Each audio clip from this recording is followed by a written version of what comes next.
मायाको फुलबरी कम जाने हो जागिर सरकारीलाई अफिस जाने है सरकारी सर आइलाग्यो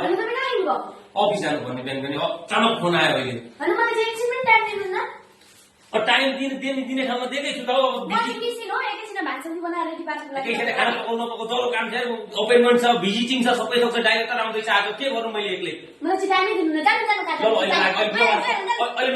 अहिले अफिस लाग्यो सरकारी जागिर बुढालाई फोन गर्नुपर्ने हो अघि रिसाएर जानुभएको थियो भात पनि खानुभएको छैन के गर्नुहुँदैछ पनि यो कताबाट कसको फोन आयो नि फेरि नम्बर चिन्दैन ए श्रीमती को रहेछ हेलो म अफिस आइपुगेँ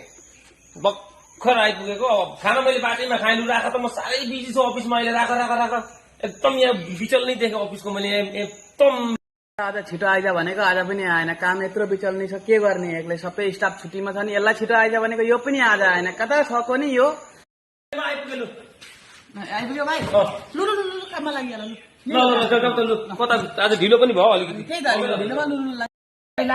लागु झरी पो पर्न आँटेछ त मर्छ नि हो कुखुरा यो ढाँट्दै अफिस आउँदै गरिन्छ